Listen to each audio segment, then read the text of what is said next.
Salut à tous, bienvenue dans ce nouvel épisode de Lucky Day Podcast. Hello. C'est Noël, c'est les fêtes. Épisode spécial Noël pour vous, qu'on vous offre, c'est gratuit, c'est cadeau.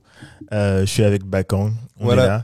Pour ceux qui nous voient sur YouTube, j'adore dire ça. Pour ceux qui sont sur YouTube, ça fait plaisir parce que on prend enfin YouTube au sérieux. Ouais. On n'avait pas vraiment le temps de le faire avant. On va essayer de faire du mieux qu'on peut.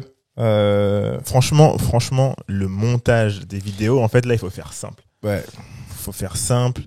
Et on a décidé de se motiver. Tant que YouTube pousse les créateurs, nous, ça nous sert aussi. Du coup, on va essayer de... Ça sera des montages simples. Hein. Là, vous nous voyez, c'est des montages très simples. On va rester sur du simple pendant longtemps. Ouais. Du moment que ça sort. On cherche quelqu'un qui sache faire de l'édit pour nous rejoindre. Un stage. Ouais, un stage.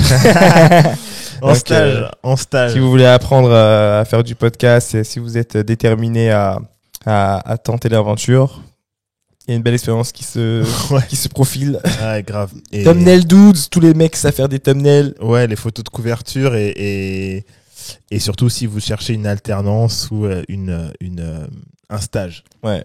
Dans cet épisode spécial Noël, on s'est dit avec Bakang qu'on allait parler un peu de nos apprentissages. C'est bien. Qu'est-ce qu'on a appris cette année 2022 au niveau business principalement, et après perso. Je vais te poser la question directement. Ouais. Qu'est-ce que toi, qu'est-ce que 2022 t'a enseigné, man? 2022, ça m'a enseigné.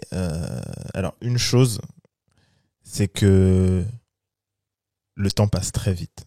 Que tu fasses des choix ou que t'en fasses pas, le temps passe. Le temps, lui, il passe. Que tu actives ou actionnes quelque chose ou que tu ne le fasses pas ou que tu restes paralysé mentalement et que tu n'arrives pas à le faire et que tu repousses, le temps, lui, il passe. Et plus le temps passe, plus ça rend les choses difficiles alors que tu aurais pu le faire avant. Et moi, ce que j'ai appris, c'est le temps, il a toujours raison. Plusieurs choses. Que tu fasses quelque chose ou que tu ne le fasses pas, cette journée va passer. Que tu fasses quelque chose ou que tu ne fasses pas, cette semaine va passer. Que tu décides de repousser quelque chose parce que tu te sens pas prêt et tu te trouves des excuses pour ne pas le faire, ce mois va passer. Dans quel contexte tu t'es rendu compte de ça? Dans quel contexte t'as appris ça? Ouais, que ce soit personnel et pro aussi, tu vois, il y a plein de trucs que je peux procrastiner. Et plus tu procrastines sur des tâches, plus le temps passe. Et plus tu te dis, mais en fait, surtout, le truc le plus compliqué, c'est de se dire, mais cette année, j'aurais pu faire tout ça. Et en fait, c'est de se rappeler que le temps, et ceci des conversations, tu vois, mais le temps, et lui, là, il s'est passé, là, on est là depuis ce matin, il s'est passé une journée, 24 heures, que tu récupéreras pas. Tu peux pas rattraper le temps, mais tu peux améliorer l'avenir. Améliorer l'avenir, et c'est jamais trop tard, tu vois. C'est jamais trop tard, mais quand c'est trop tard, c'est que t'es mort. Il y a quand même ce truc de tous les moments où je fais le choix de faire quelque chose qui n'est pas forcément qui ne me tire pas vers le haut. En fait, ça me tire vers le bas. Tu vois ce que je veux dire? Et en fait, chaque fois que je décide de ne pas faire ça, la journée passe. C'est comme le sport là en ce moment, tu vois, je fais chaque matin, même si c'est très peu en ce moment parce que je prends pas beaucoup de temps, mais je fais mes séries de pompes. Et je pourrais très bien dire, mais là je fais juste 5 séries de 20 pompes, tu vois, un peu à la suite, tu vois, machin. Mais en vrai, c'est pas une vraie séance à la salle, tu vois. Mais en vrai, c'est déjà ça. Déjà ça. Et ton corps, lui, c'est déjà, tu vois, il enregistre ça. Ouais, il enregistre. Là, c'est assez simple, etc. Et voilà. Donc moi, ce que j'ai appris, c'est plus tu repousses les choses, plus ça empire. Soit plus ça empire, ou plus c'est difficile après d'y revenir. C'est comme tu repousses ta séance de sport. Tu repousses. Donc un jour devient une semaine, devient un mois, devient un an. Et quand tu dois faire ta séance, tu dis, allez, j'y vais. C'est comme si tu n'avais rien fait. Tu vois ce que je veux dire? Et donc, voilà, il y a ce côté un peu de constance que j'ai ouais, je me suis dit que j'en ai manqué à certains moments. Et voilà, et j'essaye de bosser dessus, etc. Donc ça, c'est un des trucs, mais surtout le temps qu'on consacre aux choses et les projections que tu te fais dans ta tête de quelque chose rajoute 4 mois. Ça, c'est au niveau pro et perso, mais au niveau pro, tu vois, pour le jeu, par exemple, je voulais qu'on le sorte là avant Noël, mais quand tu travailles avec un prestataire extérieur, laisse tomber, t'as les allers-retours, pourtant on l'a déjà fait. Mais t'as toujours, comme si c'était la première fois que tu le faisais, parce que tu te dis, mais attends, c'est pas possible. Il y a des trucs qui changent pas, tu vois. La problématique temporelle, elle change rarement. Quand je dis ça, je veux dire, c'est pas différent de faire des travaux. Tu sais, imagine t'es chez un appartement. Oui, les travaux, ouais. Ça prendra toujours plus de temps que prévu. Ouais, donc, mais toi, tu peux essayer de les mettre dans les meilleurs délais, même si on l'avait fait. T'aurais quand même eu ces allers-retours que t'as là en ce moment qui sont de là, mais pourquoi vous m'avez pas dit ça avant? Ouais. Mais pour le coup, tu vois, c'est tellement, là, on est en train de parler du jeu de cartes, ça reste entre nous, la nouvelle version, qu'on voulait faire en sorte de sortir pour Noël, mais du coup, ça a pris plus de temps que prévu parce qu'il y a eu plein d'allers-retours qui n'étaient pas nécessaires à mon goût, qui auraient pu être évités si on nous avait donné les bonnes informations directement, etc. Mais ouais, ça, je me dis, en fait, si on avait voulu le sortir en décembre, il aurait fallu commencer à bosser dessus en mai. Ouais, en mai. Pour le finir idéalement en septembre. Ouais. Et parce qu'en septembre, ça aurait fait qu'on l'aurait reçu en novembre. Non, mais c'est ça. Et d'ailleurs, le jeu est disponible en précommande sur le site et il sera disponible physiquement chez vous en janvier. Donc, il n'y a plus beaucoup de temps à attendre. Merci pour toutes les précommandes déjà. Cool. Merci.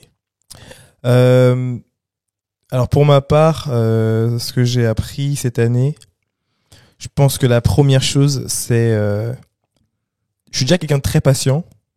Ouais. Mais j'ai dû, dans ma vie perso, être encore plus patient, tu vois. Je pense que ma patience a été testée, mais pas de façon négative, dans le sens où, tu vois, c'était pas... Mais voilà, psychologiquement, tu vois, en un an, j'ai dû comprendre pas mal de choses. Et j'ai dû être patient avec les gens qui m'entourent pour pouvoir fonctionner, tu vois. Je pense que c'était vraiment au niveau de comment faire pour faire... Il y a eu un rééquilibrage. Ouais, voilà, c'est ça, exactement. Et donc, ça a pris beaucoup de mon énergie mentale, physique, mais surtout mentale. Ouais, surtout mentale, hein, faut dire la vérité.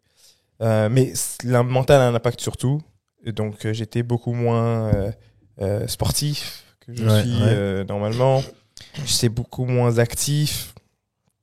J'étais pas forcément pensif parce que justement une partie de mon cerveau était en mode auto, tu vois, sur certains sujets où juste vas-y, faut qu'on tape les sujets qui sont les plus urgents, tu vois. Mais sur certains autres trucs, j'étais un peu moins présent, tu vois, alors que d'habitude je suis quand même beaucoup plus présent que ça. Et ça m'a aussi cette année, ça m'a aussi appris à me prioriser. Et à prioriser mon agenda dans ce qui nous concerne maintenant le parti taf, notre agenda. Je vais vous donner un exemple. Hein. T'es la première personne à me dire bon Bakang là cut, tu vois. C'est pas plus important que ce qu'on doit faire nous ensemble, tu vois. C'est pas plus important que... Et c'est vrai, c'est que t'as des moments où au niveau du choix entre ce que t'apportes telle collaboration ou tel rendez-vous ou tel truc, et ce que peut m'apporter en fait de passer du temps à en fait investir dans moi, dans nous, le choix il est vite fait en vrai, tu vois. Et ça c'est un truc que j'ai appris cette année, même si c'est un truc que je savais déjà, on a déjà eu ces conversations avant. Oui, entre le savoir et... Cette année, je l'ai appliqué, tu vois, et surtout sur la fin de l'année, où je cut left and right, et je suis encore en période d'ajustement parce que des fois je cut un peu trop tard, tu vois, et alors que je peux cutter plus tôt, ou juste pas accepter. Et le savoir dire non, c'est vrai que j'ai tellement eu l'habitude d'être quand même quelqu'un d'accessible, donner des conseils, ce genre de choses, que maintenant, en fait. Ouais, ça, c'est un truc qu'on a en commun. Ce truc d'être toujours disponible pour les autres, de vouloir faire, c'est même pas de faire plaisir, mais ouais, c'est de paraître. En fait, c'est de. J'ai eu cette conversation. Du coup, je sais très bien, mais c'est de vouloir être aimé, apprécié par les gens. Cette image de vouloir rester cette personne cool auprès des gens, alors que en fait, t'as pas le temps, et en fait, tu vas rogner sur ton temps à toi, ton temps qui est hyper important sur des trucs que tu dois faire, parce que tu veux pas froisser quelqu'un que tu connais même pas, tu vois. C'est ça. Et en réalité, je me suis aussi rendu compte que, en fait, tu peux être très sympa, très cool, et pas avoir le temps. Et ce temps-là, si c'était... maintenant, je me mets toujours à la place de quelqu'un que je connais pas. Est-ce qu'il me donnerait ce temps-là ? Sûrement pas.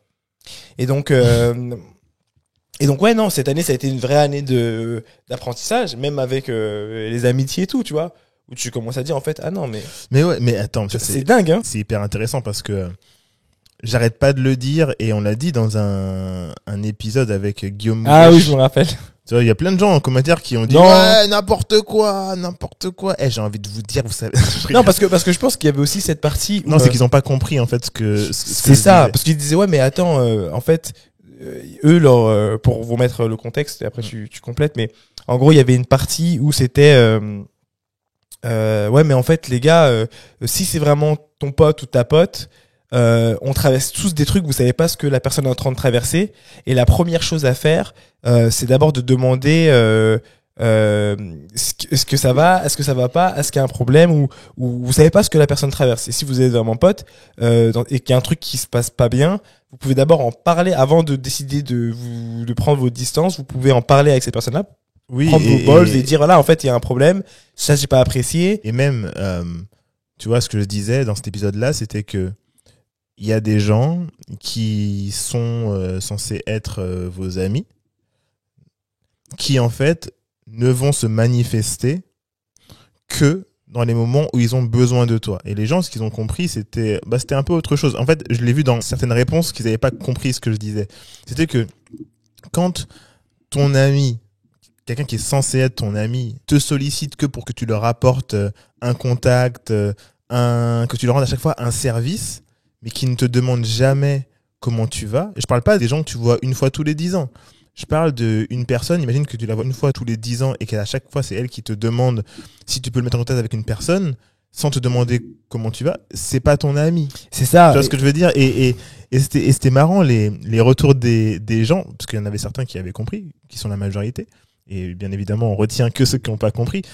Mais j'ai trouvé que les gens réagissaient un peu trop rapidement. Normalement, tu écoutes au moins une ou deux fois. Tu sais, moi, ce que je fais, je me dis, attends, est-ce que j'ai bien compris ce qu'il dit? Et en fait, il y en a qui ont dit, non, moi, il y a des amis, je les ai pas vus depuis longtemps, mais quand on se voit, et c'est comme si c'était des amis. C'est pas ça dont je parle. C'est pas de ça dont je parle. Et oui, pour rebondir sur ce que tu dis, je pense que le Covid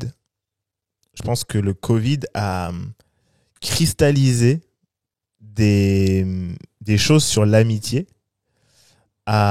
sur les relations même, je dirais. Il y a même une étude qui montre qu'on a moins d'amis qu'avant le Covid. Tu vois, c'est un truc américain, c'est Tonje qui nous a envoyé. C'est plus sur l'amitié. Et que, en fait, moi, je me suis rendu compte, cette année, mais surtout depuis le Covid, je me suis rendu compte que, en fait, j'ai peu d'amis, j'ai des potes et j'ai beaucoup de connaissances. Et en fait, il y a des gens qui vont se dire, lui, c'est un ami. Non, c'est pas un ami. Si demain t'as un problème avec ta femme, un truc, machin, est-ce que c'est lui que tu appelles? Est-ce que lui sera là pour toi? C'est pas sûr. Et c'est quasiment non, tu vois. Et en fait, pour moi, il y a une vraie différence entre un ami.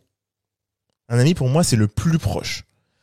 Un ami qui sera là pour toi, c'est la personne à qui tu vas vouloir parler, etc. Et tu as un pote. Un pote, c'est une personne, pour moi, que tu vois de temps en temps, occasionnellement, ça s'approche un peu de, tu vois, les gens que tu vas rencontrer des fois dans le monde du travail qui peuvent devenir des potes. Déjà, genre vous vous entendez bien, tout ça, mais vous entendez bien, ça devient un pote du taf, tu vois. Et tu as des connaissances. Et souvent, les gens font l'amalgame entre une connaissance et un pote. Ils vont dire, ouais, c'est un pote de... Parce que c'est plus simple pour expliquer. Ouais, mais c'est pour dire, je le connais, machin. Non, c'est une connaissance parce que est-ce que c'est le genre de personne que tu vas inviter à ton mariage? Tu vois ce que je veux dire? C'est là que tu vois, est-ce que c'est le genre de personne à qui tu peux proposer à ta petite fête d'anniversaire ou alors un exemple. Est-ce que cette personne-là, c'est une des personnes, si ta meuf doit te faire un anniversaire surprise, tu vas lui dire, voilà, moi j'ai une liste de potes, j'ai absolument qu'ils soient là. Est-ce que ces gens-là sont dedans? S'ils sont pas dedans, c'est pas, ce sont des potes, ou des connaissances, tu vois ce que je veux dire? Et en fait, qui est ton cercle proche? Ces dernières années, je me suis rendu compte, en regardant un petit peu, c'est que j'avais pas besoin d'avoir tout. En fait, tout le monde n'est pas dans la catégorie amis, et que en fait, les gens sont pas tes amis. En fait, je dis souvent ça, hein. Je dis, les gens sont pas tes amis. C'est les gens, surtout que nous, on évolue dans un environnement assez particulier, start-up, un peu pro, tu vois, on se fait des passes, voilà, on se présente tout machin. Il y a tout ce truc-là. Et puis nous, c'est notre positionnement aussi en tant que fondateur du podcast. Mais en fait, tous les gens que je présente aux autres, c'est pas forcément des amis, c'est pas des amis, ce sont des potes que je présente à d'autres potes, et certains sont des connaissances que je présente à d'autres connaissances. Mais c'est souvent, comme tu disais tout à l'heure, ou dans un autre épisode, juste se dire, est-ce que cette personne-là penserait à moi pour un truc personnel ou pas? Est-ce que cette personne-là, si jamais il y a... Tu vois, est-ce que si cette personne-là se marie, est-ce que je suis un ami? Est-ce que je suis invité ou pas? Si cette personne-là a un truc, genre un week-end quelque part, est-ce qu'elle pense à me proposer ou pas? Ouais, non, je comprends. Et en fait, c'est juste pour dire, en fait, moi j'ai peu d'amis, beaucoup de potes, beaucoup de connaissances, mais j'ai peu d'amis. Et mes amis sont précieux, tu vois. Et franchement, je suis 100% d'accord avec toi. Je pense aussi que le Covid... ouais, grave. Non, c'est vrai, mais le Covid a vraiment créé ce truc-là où tu te dis... Et c'est pour ça que c'était intéressant, parce que c'est vrai que tous ceux qui ont parlé dans les commentaires de ouais, mais des fois je vois pas mes potes depuis 10 ans. Non, mais tes potes d'enfance, c'est, tu vois ce que je veux dire, ou pas? Ça compte pas. Tes potes que tu connais depuis 10 ans, c'est pas ça dont on parle, tu vois. Parce que c'est ces potes-là qui viennent te checker tous les 10 ans, et que ton sentiment c'est comme si c'était il y a 10 ans et comme si vous étiez jamais quitté, c'est parce qu'en fait la valeur ajoutée est toujours là. On parlait vraiment du cas de quelqu'un qui vient et qui prend ton énergie sans rien mettre dans le verre. Vide le verre, ou elle vide le verre, mais elle remet rien. Et en ça, oui, je comprends ce que tu dis. Mais ouais, dans les trucs que j'ai appris cette année, c'est que effectivement le temps est précieux. Les gens, en fait, c'est super important de choisir les gens qu'on a autour de soi. Et ça définit tellement de choses dans son quotidien, dans sa trajectoire en général, dans ta façon de penser, que avoir des gens qui sont différents de toi, c'est archi important. C'est vraiment, vraiment primordial. Dans ton entourage? Dans ton entourage, ouais. Parce qu'il y a entourage et entourage. Du coup, toi, tu dis entourage, ami. Ouais, entourage, même ami, avoir 2-3 personnes qui pensent différemment. Ouais, qui pensent. Ça te rappelle que le monde dans lequel tu vis, c'est un monde parmi tant d'autres. Bien sûr. Et en réalité, on vit dans des microcosmes, tu vois. La facilité, ce serait de mimiquer ce qu'on nous force à vivre sur les réseaux sociaux. Et ça veut dire que, en gros, t'as ton algorithme qui s'habitue à toi et ce que tu aimes. Oui, et c'est du coup, ça te montre toujours les mêmes choses, ouais. Et c'est pareil avec tes amis. Si tu restes avec les mêmes amis qui ont le même mode de pensée que toi, il y aura quelques différences. Bien sûr, les valeurs sont à peu près les mêmes, mais ça, c'est normal, tu vois. Mais, tu vois, il y aura pas assez de différences pour te faire cogiter, te faire avancer, etc. Nous, on a la chance, toi et moi, de connaître des gens et d'avoir des potes qui sont hyper divers. Et en fait, je trouve que c'est une chance pour nous parce qu'on a voyagé, du coup, on est hyper ouvert d'esprit. Et je pense justement que ça nous nourrit aussi, tu vois, de pouvoir avoir accès à plusieurs typologies de personnes, même par rapport aux différents codes, etc. On peut un peu blend un peu partout, tu vois. Ouais. Mais Mais encore une fois, tu vois, j'ai l'impression qu'avec le côté, on va dire, un peu start-up, il y a ce truc. Moi, j'aime bien boire des cafés, etc. Mais en fait, il y a cette partie de moi qui se dit que des fois, le café, ça peut être juste un coup de téléphone. Bah, souvent, ça peut être qu'un coup de téléphone. Surtout parce qu'après, t'as le déplacement, etc. Alors que c'est... Puis aussi, le Covid, faut dire la vérité, ça nous a sédentarisé un petit peu. Hein. Ouais, on en parlait, toi et moi. Ouais, j'en parlais avec toi la dernière fois. C'est que je me dis, bro, il faut quand même qu'on se... Pas que nous, hein, mais je pense que les gens en général, on était beaucoup plus souvent dehors. Ouais. Maintenant, des fois, ça me fait peur. Je peux faire 3 jours à la casa en train de bosser. Ouais. Sans problème. Le télétravail, quoi, tu vois. Et moi, je trouve que j'aime pas, tu vois. Ouais. En fait, j'aime pas l'idée de me dire que on m'a habitué. J'aime pas l'idée qu'on me dise qu'on m'a habitué à bosser à la maison et à rester chez moi et d'être à l'aise. Ouais, grave. Non, en fait, la vie, c'est pas chez moi. La vie, c'est dehors. La vie, c'est au contact des gens. Ouais, grave. Et en fait, mine de rien, c'est pour ça que je dis qu'il y a plein d'impacts au Covid, négatifs pour moi. Et un des impacts négatifs, c'est cette désocialisation. C'est pas un terme qui se dit, je pense pas, mais l'idée de se dire qu'il y a une distance sociale qui s'est créée dans le temps, où on a pris nos habitudes sur ce côté un peu renfermé sur soi, on vit à travers le digital, internet, tout ce que tu veux. Et moi, des fois, je t'assure, je suis là, je fais, attends, ça fait combien de temps que je suis pas sorti d'ici, là? Je veux dire, quand je dis sortir, c'est sortir autre qu'aller faire les courses ou quoi, tu vois. Ouais, je vois. Putain, ça fait 3 jours. Non. Toute ta journée sur l'ordinateur à la maison, alors que t'aurais pu aller au bureau. Tu vois, et j'aurais vécu la même chose, mais moi j'ai des interactions avec les gens, tu vois. Et moi, franchement, je te dis, ça me fait flipper. Mais moi en fait, quand je bosse de la maison, le temps il passe tellement vite parce qu'en fait, j'ai tellement de trucs à faire. Et moi aussi, mais c'est pas ça le problème. Mais c'est parce qu'en fait, je me rends même pas compte après, à la fin de la journée, que t'es resté là. Que je suis resté là. Parce qu'en fait, j'ai taffé et tout. Et mais ce fur et à mesure, je me dis, mais en fait, là, en plus, on m'a proposé on m'a proposé un rendez-vous, mais j'ai dit non, tu vois. Et en fait, ça, c'est pas bon, tu vois. Et moi, la vérité, c'est que j'ai envie de sortir de ça. Ouais. J'ai envie de recommencer à aller à des événements de temps en temps. Tu vois, comme on a commencé à le faire de temps en temps. Là, il y a Guillaume qui nous avait invité à un événement. J'ai envie d'aller faire un tour là-bas. Guillaume Kimoubèche? Non, Guillaume de chez Colette. Ok, c'était quoi l'événement? C'est un événement pour... je crois que c'est un truc d'artiste. Ok. Ouais. J'ai vu, il m'envoyer un flyer. Je me suis dit, bah oui, c'est l'occasion d'aller faire un tour. Et ouais, non, je veux interagir avec des gens, tu vois. Je veux interagir avec des gens. C'est important. En fait, l'une des choses qui me, ça c'est un truc dont je me suis rendu compte cette année, c'est que l'une des choses qui me nourrit, c'est l'idée de rencontrer des gens, en fait. Ouais, parce que à chaque fois qu'on est sorti, qu'on a rencontré quelqu'un, je me suis dit, oh, extraordinaire, ce mec-là, il fait ça, putain, c'est lourd. Mais comment t'as appris à faire ça? En fait, je pense qu'il y a un temps pour tout. Oui, c'est ça. Tu vois, toi, when it's time to get in your bag, get in your bag. Toi et moi, là, on est full Moonbite. Ouais. Full Moonbite, et du coup, moi, je me dis, j'ai pas le temps pour les autres. Oui, c'est vrai. Tu vois, en fait, il faut voir ses priorités. Nous, on a nos priorités, on le sait, on fait en sorte d'atteindre nos objectifs.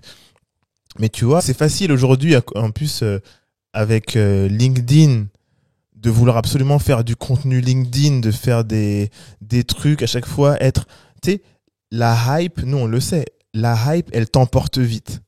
Et en fait, comment tu fais pour t'en détacher, en fait, pour te concentrer sur ton business? Et en fait, moi, je suis dans ça. En fait, j'ai pas besoin de la hype parce que ce que je veux, c'est que mon business, il fonctionne et qu'il prenne. Et en fait, c'est en acceptant de ne pas aller à certains endroits et de bosser, etc., que aussi ça te laisse plus de temps pour faire les choses, tu vois. Je suis complètement d'accord. Et souvent, il n'y a pas de FOMO, tu vois. En fait, il faut choisir.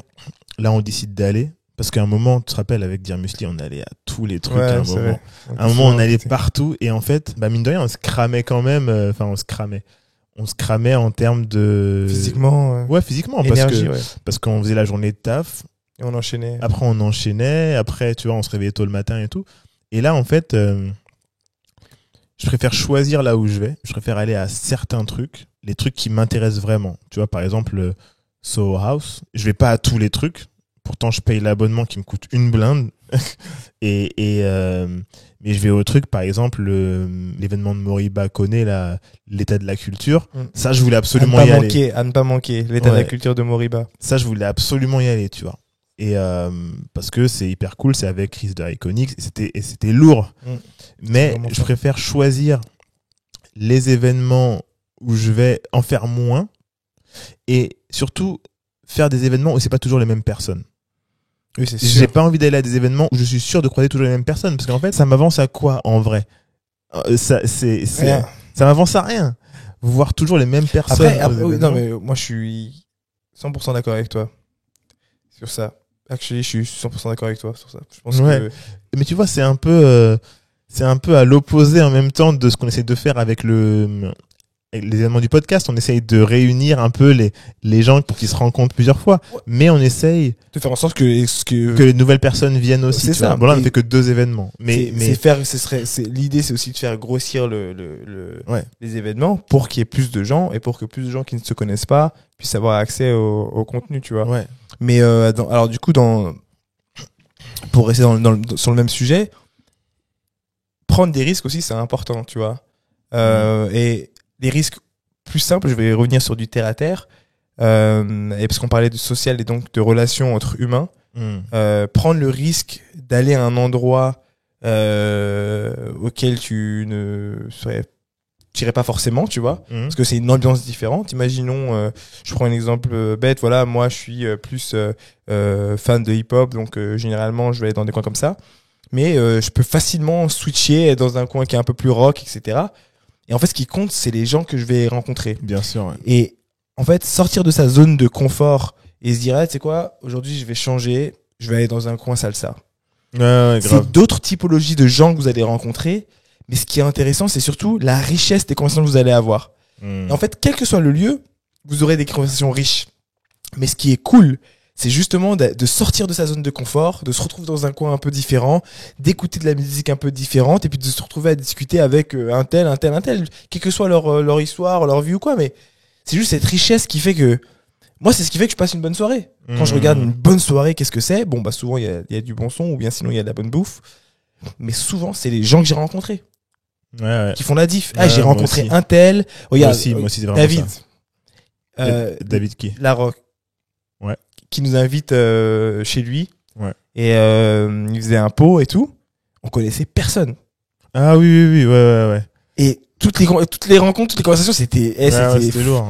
C'était trop intéressant. On a parlé d'Inde, on a parlé des constructions, on a parlé d'architecture. Avec d'autres, on parlait de restauration. Avec d'autres, enfin, tu vois. Et c'est ça qui est fort, c'est se retrouver dans des pièces dans lesquelles les gens arrivent à créer des événements dans lesquels il y a des gens qui viennent de tous les mondes. Et puis tu vois, ce qui est intéressant, c'est que là, c'était des très petits comités. Ouais. On était une quinzaine à tout casser. Et il faudrait qu'on fasse ça aussi, nous, en termes d'événements. On fera, de toute façon, c'est ce qu'on voulait faire avec les dîners et tout. Ouais. Mais de toute façon, ça, 2023, on fera en fonction des sponsors qu'on aura, des partenariats qu'on aura, et de toute façon à chaque événement on mettra des glaces Moonbite. Ouais, grave. Mais oui, le but de sortir de sa zone de confort, moi franchement ça c'est pas un truc que j'ai appris cette année, on l'a toujours fait. Oui, c'est vrai. Ouais, tu vois, c'est des trucs qu'on a toujours fait. C'est pour les gens qui nous écoutent qui n'ont pas forcément l'occasion. Ouais, mais nous, enfin, oui, surtout qu'on a appris, moi j'ai pas appris ça cette année, oui, tu vois. C'est vrai. Mais par contre, cette année, en fait, j'ai beaucoup été dans la prévision. J'ai beaucoup, tu vois, là pour les épisodes de podcast, je t'ai dit ça longtemps à l'avance. Je t'ai dit faut qu'on prenne de l'avance, parce que j'ai décidé que cette fin d'année, je serai pas sous l'eau, tu vois. Je me cramerai pas, tu vois. Je vais pas faire des heures sup, parce que si on s'y prend à l'avance, t'as pas besoin de faire dessus. Je peux à 19h ne plus avoir à mettre sur mon ordinateur normalement, tu vois ce que je veux dire. Et en fait ça c'est mon objectif, tu vois, et ça c'est en prenant de l'avance. Et là par exemple pour les différents épisodes de podcast, c'est fait, c'est bouclé, on peut se concentrer sur 2023, sur tous les autres trucs. Et ça je pense que là on est le 1er décembre, j'ai assez bien réussi à le faire. je sais que la fin du mois de décembre, enfin, ça sera assez cool. Tu vois, ça sera assez cool parce que j'ai juste à appuyer sur des boutons, sur certains trucs. En fait, plus automatiser les choses, tu vois. Ouais, voilà, ça, j'ai appris ça. Moi, j'en ai une dernière. J'ai appris à accepter les choses comme elles sont aussi. Ouais. J'ai appris que certaines choses, là c'est plus au niveau perso, prendront du temps. Il y a des choses qui prennent du temps. Il y a des choses qui sont hors de ton contrôle. Moi aussi, j'ai appris ça. Que tu dois laisser les gens s'autogérer aussi. Moi, j'ai appris ça, je te coupe. Moi, j'ai appris ça, pas forcément au niveau perso. Ouais, au niveau perso, mais c'est plus sur notre relation entre frères. Du coup, toi, Tonje et moi, c'est plus n'essaie pas d'avoir raison sur un truc sur lequel t'as pas de contrôle. Tu vois ce que je veux dire? S'il y a un truc qui a pas eu lieu ou ça a été fait d'une certaine façon, c'est fait. Donc, tu peux pas changer. Tu peux pas changer. Et moi, j'ai tendance à vouloir retourner en arrière, à dire ça aurait pu être comme ça. En fait, ça a pas changé, mais ce que je peux faire, c'est faire comprendre en tout cas que pour les prochaines fois, on peut faire comme ça. Tu vois ce que je veux dire? Mais ça, j'ai réussi quand même à commencer à le changer parce que je sais que à une époque, comme j'avais ce truc où je voulais absolument que ça soit fait comme moi je voulais, alors que je peux pas en fait. Il y a des gens qui font des trucs comme ils veulent, ils font comme ça, et en fait, mon temps de cerveau passé sur le fait que ça m'énerve. En fait, ça sert à rien. Tu vois ce que je veux dire?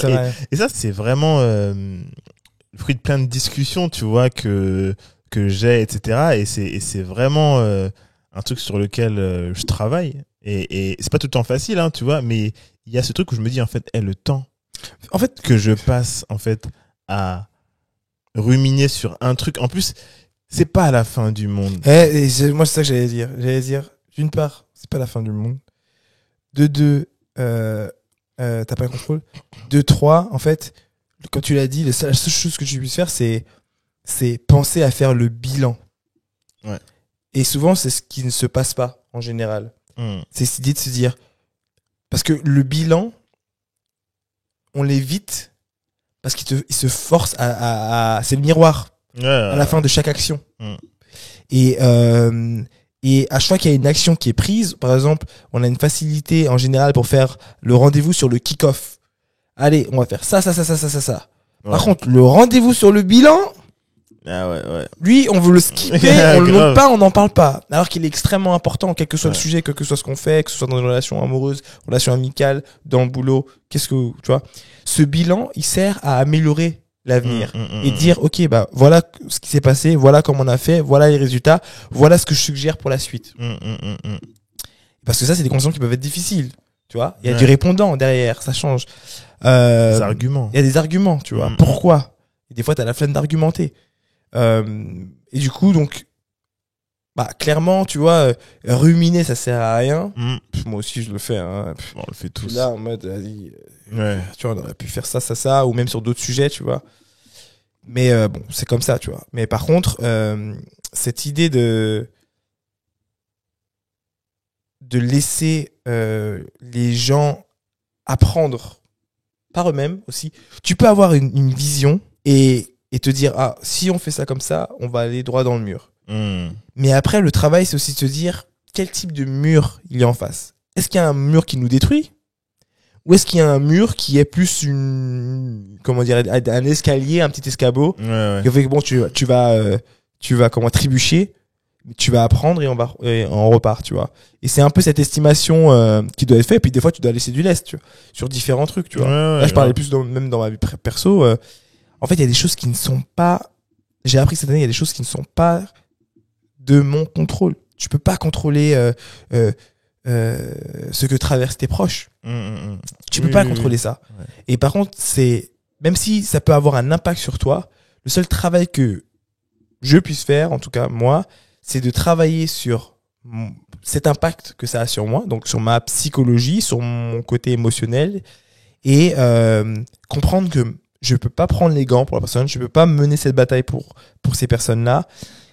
Tout ce que je peux faire, c'est les encourager et essayer de rester le plus constant possible dans mes encouragements. Ouais. C'est tout. Et après, le résultat, qu'il soit positif ou négatif, ça ne tient qu'à eux.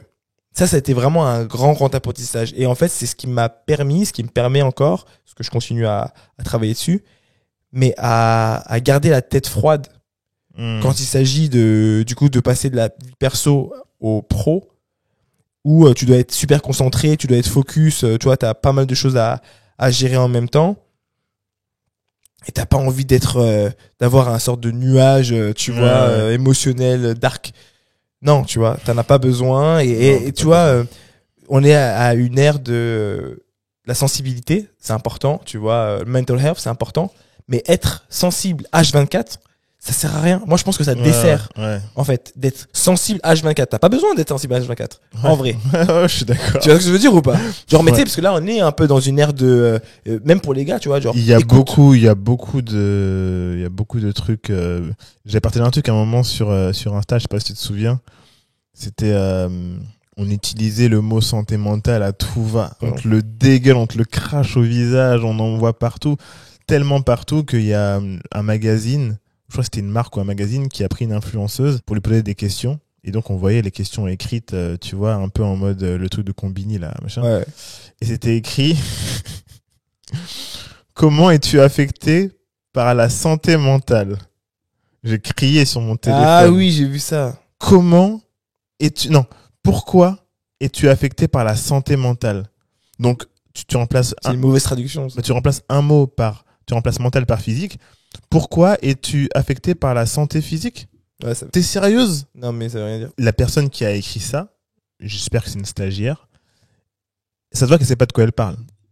Non, mais c'est clair. Et puis, c'est vrai qu'il y a cet abus. Après, en même temps, c'est complexe parce que... Les algorithmes aussi, après, ils te montrent toujours des trucs. Ouais, ils te montrent toujours des trucs. Et puis, en fait, on n'en a pas parlé pendant tellement longtemps. Ça a été omis pendant tellement longtemps. Ouais. Ça touche des couches de la population, toutes les couches confondues, à tellement de niveaux. Éducation, relations avec le travail. En fait, finalement, pour moi, donc, t'as les relations humaines et t'as les relations sociales. Et ensuite, t'as la santé donc mentale. Mais qui est réalité, en fait, c'est pour moi, la santé mentale, c'est un peu la prise de la température de la santé sociale. Ouais. Tu vois, parce que c'est vraiment un peu lié comme ça. Mais en tout cas, je pense qu'il y a des moments où il faut, et il y a peut-être des gens qui vont sauter au plafond, mais shut down sa sensibilité pour pouvoir exécuter. Ouais, je pense qu'il y a des moments... Même si bien la réduire, tu vois. Ouais, juste un moment, faire abstraction, juste pour exécuter quelque chose. C'est ça. Quand on a besoin. Et ça, c'est ce qu'on faisait quand on était petit. Je dis pas que tout était positif, mais en gros, je donne un exemple tout bête, hein, qui est pas forcément très malin, mais quand t'es petit, t'es un garçon, souvent on dit, pleure pas. T'es sensible, t'as envie de pleurer. T'es, garçon, fille, on a les mêmes besoins de pleurer, à la base. Ouais. Tu vois. Et je pense que si on n'avait jamais,